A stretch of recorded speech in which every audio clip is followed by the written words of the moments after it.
Hello, I'm Maxine Waters, a member of Congress serving California's 43rd Congressional District and the ranking member of the House Committee on Financial Services.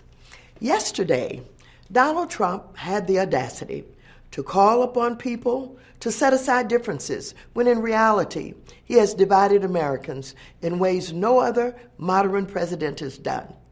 We must look at his State of the Union address in the context of all of the ways he defined himself during his campaign and throughout his first year as president. Donald Trump defined himself in his response to the Unite the Right rally in Charlottesville when he defended white supremacists and the KKK, even after a young woman protesting against racism was killed by a white supremacist.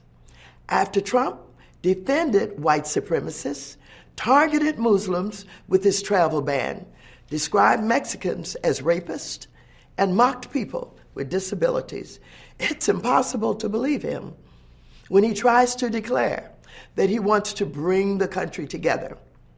One speech cannot and does not make Donald Trump presidential. He's not presidential, and he never will be presidential. He claims that he's bringing people together, but make no mistake, he is a dangerous, unprincipled, divisive, and shameful racist.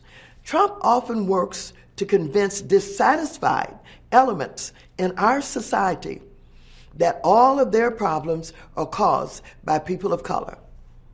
He stokes racial animosity by referring to black NFL players as sons of bitches and demonizing immigrants from Haiti and Africa. This president, with his vulgarity and his disrespect for women and people of color, is a terrible role model for our children. Whenever he appears on TV, there should be a disclaimer that says, "This may not be acceptable for children."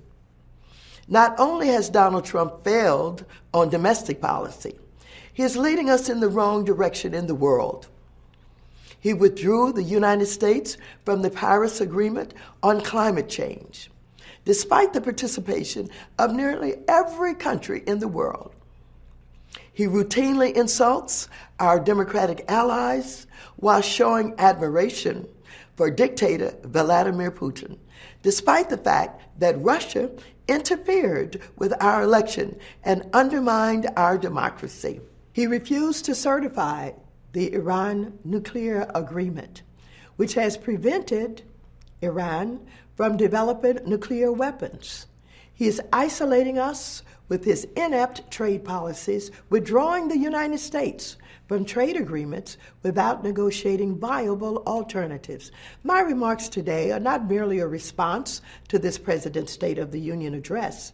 They are a warning to the American people, a warning that this president does not deserve to represent us, and that he's taken America down the road to isolation and division. Donald Trump constantly brags about himself, but he does not take the time to learn about public policy or study the many challenges facing the United States and the world, and he has no understanding of true leadership. He attempts to take credit for economic growth, but refuses to acknowledge that he inherited our nation's thriving economy from our nation's first black president. Under President Obama, the unemployment rate fell from 10% to 4.8%, and the African American unemployment rate fell 9 percentage points. Unfortunately, the Republicans in Congress, led by Paul Ryan and Mitch McConnell, are terribly irresponsible in the way in which they enable him and refuse to confront him. And they have abdicated their responsibility to the citizens of this nation by condoning his actions. We, as Democrats, are committed to a growing economy that leaves no one behind. We're committed to an economy that protects consumers and provides good jobs with fair wages, quality health care, and affordable housing. These are the policies for which I have worked all of my life. and on which I will continue to work despite the constant chaos and distractions of this administration. Increasingly, millions of Americans have recognized that Donald Trump is detrimental to our nation. We deserve better. That's why I have called for his impeachment. Some believe it's too early. I disagree. The time is now. We must organize, challenge, and resist.